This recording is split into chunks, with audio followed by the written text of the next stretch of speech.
There are many Pokemon spin-off games. Ones where you take pictures of Pokemon. Ones where you become a Pokemon. There's even one where you command and conquer kingdoms using Pokemon. But of course, some of the most well-known ones are the ones that are just Pokemon battles, but they're in 3D. It's not much of a novelty nowadays, but in the first 4 generations, it was amazing to see these turn into these.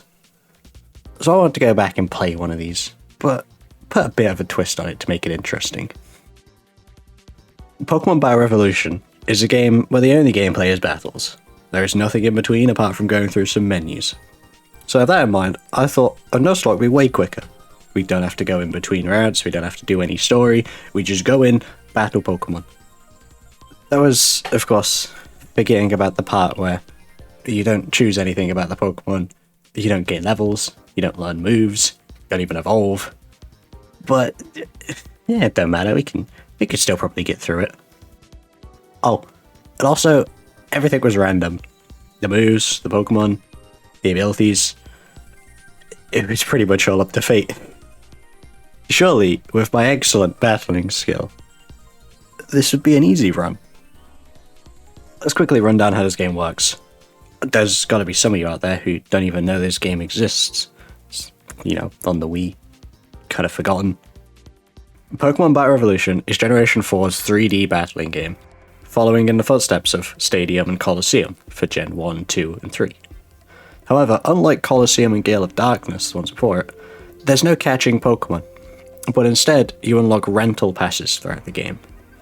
These passes each contain a team of 6 Pokemon, which you can then swap around between passes to put whatever you want in each team.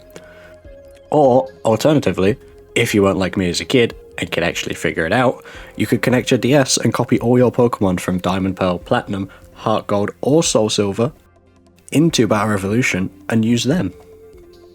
Very interesting that's all 5 Generation 4 games that worked on it, despite it coming out before Platinum was even released. Of course, there's also a Nuzlocke, so the extra regular rules, Pokemon faints, it's dead for good, and that's about it. Can't really catch one per route, no routes, no catching. We get the 6 Pokemon from the trainer card and that's it.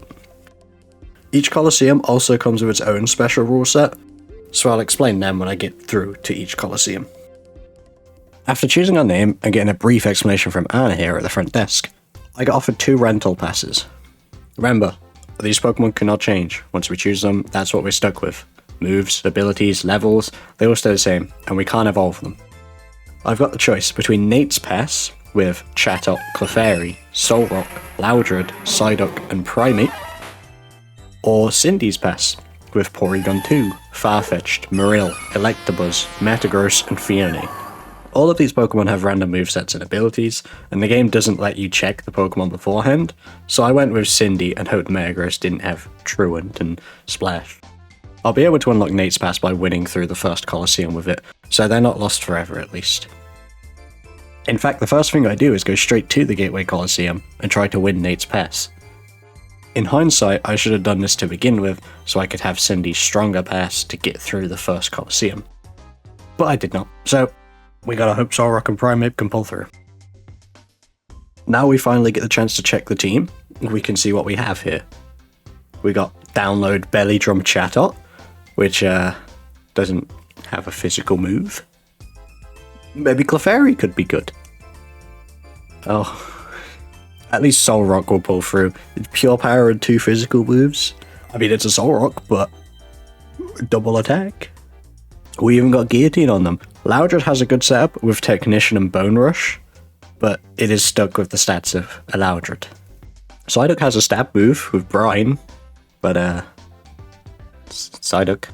And Primeape, who looked like the best team member, has decided to use its special attack stat of 58 over its physical attack stat of 122. To say it wasn't looking good is a bit of an understatement. But at least if I lose this Colosseum, we still have 1 pass to fall back on. The first round was pretty standard. There's also where I found out Huge Power Solrock is good, and Special Attack Primeape is not very good. We end up going through with no casualties. Alec here decided to only bring normal types on his pass, and from what I learnt from the last battle, Solrock can very easily take out normal types. So naturally, I lead Chatot. Look, I wanted to try out each Pokemon. Maybe Chatot could secretly be a great team member. Every Nuzlocke needs that one Pokemon. You know, the one that just beats everything for no reason despite being a terrible Pokemon. Once again, no casualties. Now the game's looking randomized. Starmie and Latias, and also Weedle and Abra. Solrock comes out and slices everything on her team now, because Brooke decided that Weedle and Abra would be better to bring than Latias and Starmie.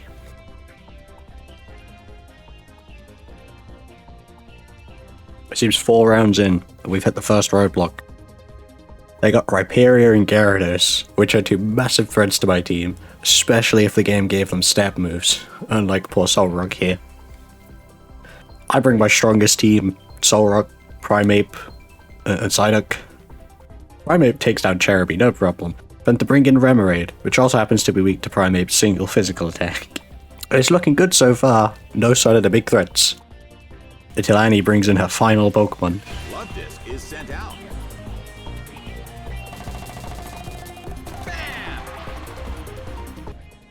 Well, we could be facing a Weedle here, or it could be a Rhyperior.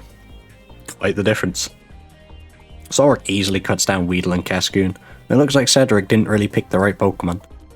Except Cedric doesn't make the same mistake as Annie before, and Rhyperior comes out. But Solrock uses superior, stronger rocks to slice into Rhyperior, before almost going down to a Seed Bomb. If there is a single member I'm not losing on this team, it is Solrock, so I have to switch it out.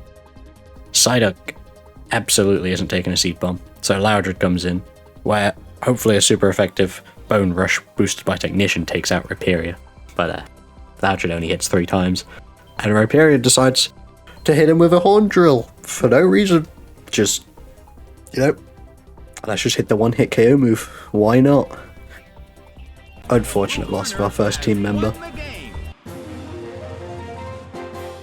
However, game doesn't go easy on us for the next battle. Takes away one of our members. Immediately, Crystal here brings Heatran, alongside Duskull and Dusclops. Solrock can't even hit a Ghost type, having only normal and fighting type moves. So we lead Primeape, who has a chance to prove himself finally as a valuable member. Primeape then proceeds to take 5 turns to take out Mareep, and barely takes out Duskull. There is no way that Primeape is dealing with the next Pokemon, especially considering that next Pokemon is Heatran. I know I said Primeape was going to prove itself, and it really didn't do anything, but it's better to have 5 members than 4, so we bring in Psyduck to hopefully live and tech. And somehow, Psyduck pulls through, taking down Heatran just by himself. Good job, Psyduck. Things aren't looking too bad. We've got to the finals in this Colosseum, only losing 1 Pokemon. And then we get to team preview with leader Joe. I have my single strong member in Solrock, but by the looks of it, Joe got much better, with a whole column of threats. And admittedly, a whole column of pretty bad Pokemon, but I have to lead the way with Solrock. If anyone is going to beat all of the threats, it's going to be Solrock. Joe leads with a Regice, which goes down to 2 Brick Breaks, but we take considerable damage from its Icy Winds, leaving Solrock essentially out of the battle. Pyro comes in next with what I expect as a free take immediately. But once again, Primeape does what Primeape does best, and almost loses to a Tyrogue, before being taken down by Charizard, leaving me with Psyduck and a badly injured Solrock. It looks like Joe has been watching the past battles, hitting Psyduck with a Seed Bomb, just like the Rhyperior last time. Psyduck barely lives this, but is not strong enough to take out Charizard, and if only Solrock left, we could outspend and lose our 3 members. Now technically, although we did lose a battle, we're not out. We still have Chatot and Clefairy in the bag, but hopes are low as we come back in, just to immediately get thrown back out by Regice. Main Street Colosseum. The first and simplest Colosseum, ignoring the last one. 6 regular 3v3 singles, and we've got some good members, and some not so good members. A Dark Void Porygon, Extreme Speed Farfetch'd, this Meryl, Extreme Speed, again, Electabuzz, a Metagross of Bad Dreams, who, again, can't hit ghosts just like our last ace, and Fiona. It's a mythical, arguably. Metagross and Porygon 2 are bulky enough to be leads and not threatened by too much, so our main strategy is the legendary Darkrai at home. We use Porygon Z, we use Porygon 2 to sleep the first Pokemon, then bring in Metagross and just keep clicking Rock Climb. If there's a Ghost type, we'll probably be fine. The strategy easily works at Battle 1. Porygon almost takes out the whole team with help from Electabuzz doing whatever this is. It's a total victory for the blue corner. I would skip over this next battle, but if I had to watch this on my screen while I was playing, you have to see this too. I'm not suffering alone.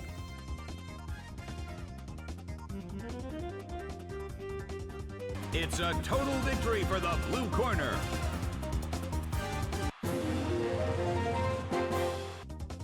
Eleanor seems to have brought a whole team of bugs and mistaken this big guy for one. Maybe she found them all under him or something. But Farfetch luckily brought some leaves with her and proceeded to eat the guys in the back. So a little snack. It's a total victory for the blue corner.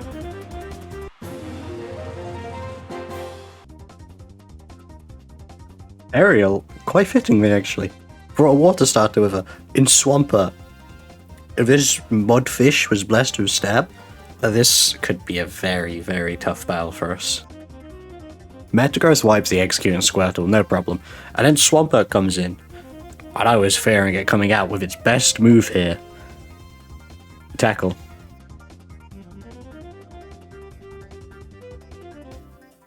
That's the nature of a randomizer, I guess.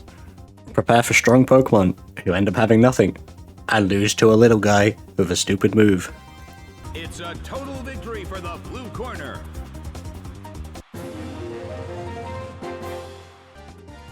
The semis come with a relatively strong team again, which also contains Zigzagoon and Geodude. Once again, stab moves will absolutely destroy our Metagross, and we can't risk losing it. Leave me to rely on Stone Edge from Porygon 2, which, with my track record of accuracy, don't really want to do. Todd leads strong, getting a crit immediately on Porygon 2, taking half of its health out. However, this is one of the moments I just spoke of, with Porygon 2 hitting 3 consecutive Stone Edges, which, well, you know, if it's not 100 accuracy, it's 50, so I got pretty lucky there. Zigzagoon gets smacked, and then Gastrodon comes in. A 4 times weakness to grass, and Farfetch has got a grass type move. Farfetch has easily got this.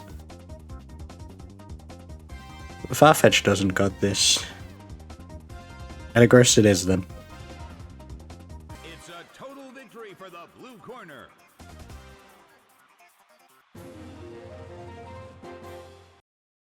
We get to the Colosseum leader, still with a full team of 6.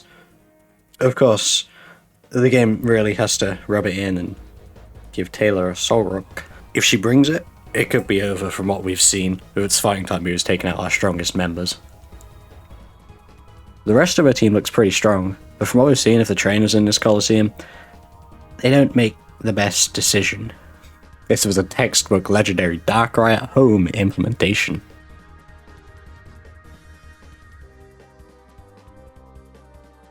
It's a total victory for the blue corner. The challenger won the knockout battle. With the victory in Main Street, we now unlock what is arguably the hardest Colosseum in a Nuzlocke here. The Waterfall Colosseum. A big part of Pokemon is learning type matchups, knowing when to switch out to keep your advantage going. And what if, instead of using our whole team and using them working together, we run a best of 3 in 1v1s, where the order is chosen from the start. And now, add random moves, Pokemon, and abilities into it. And remember, if I lose a single 1v1, I can't use that Pokemon again for the entire run. It would have been nice to have 12 Pokemon around now. The typical strategy for this is win. I know, groundbreaking. Winning the first 3 means I don't need to rely on the weaker members in the team that may fill out the back 2. Metagross and Electabuzz easily take down their matchups versus Luxray and Trico, and Farfetch faces down a Leafeon for our first win. Usually, this would be easy, we just hit with a flying type move, but unfortunately, we get stuck in a bit of a stalemate, where Rage not doing enough damage to counter Giga Drain. Admittedly, I was giving Rage a bit too much credit, thinking it would actually, do damage. And then Leafeon decided to just end it with a Rock Tomb, facing our first loss on Cindy's Battle Pass. Battle 4 doesn't look much better, with Porygon 2 facing down a Raikou. But of course, Porygon 2 is one half of the legendary Darkrai home team. He wouldn't lose to a simple legendary. It's an absolute victory for the blue corner.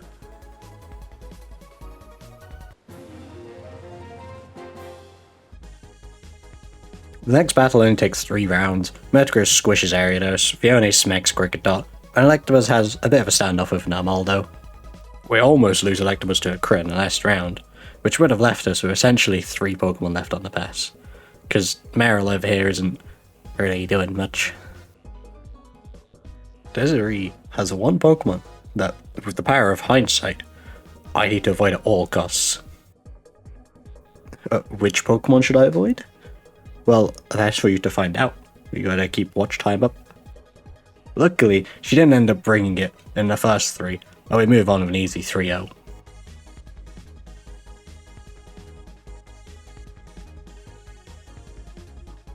It's a total victory for the blue corner.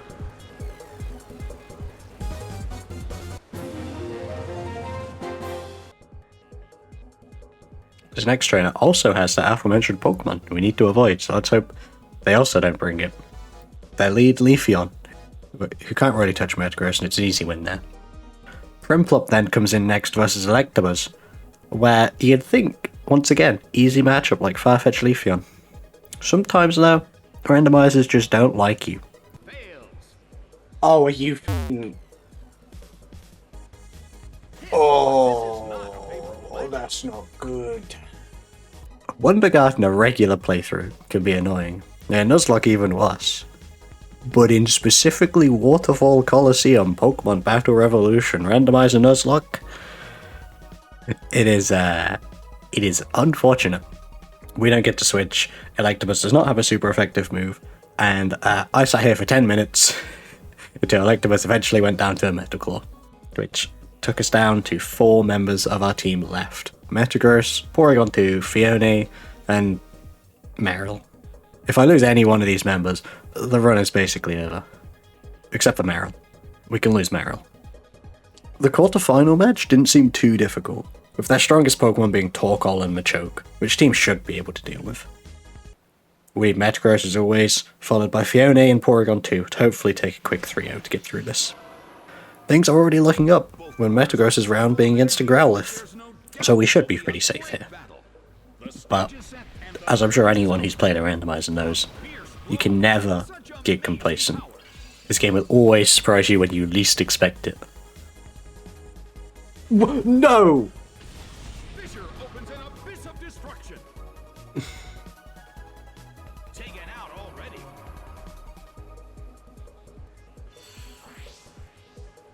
You The blue corner is knocked out after 1 hit. You can right off.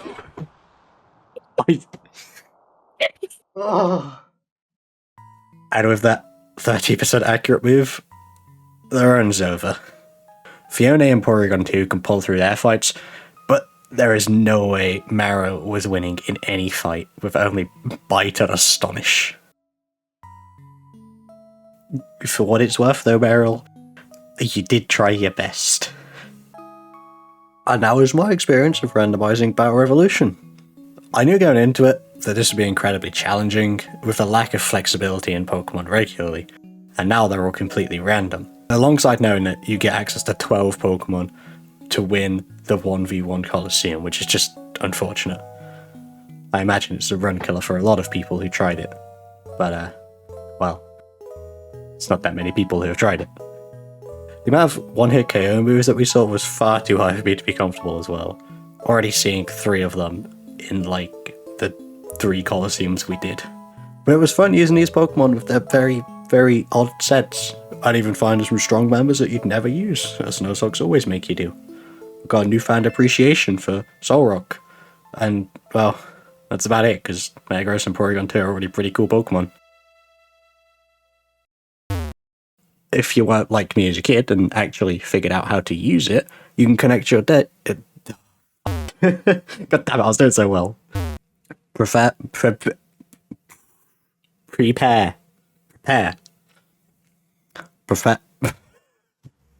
Oh, it's one word. Doesn't look much better with Porygon 2 facing down a Raikou. Raikou? And Raikou.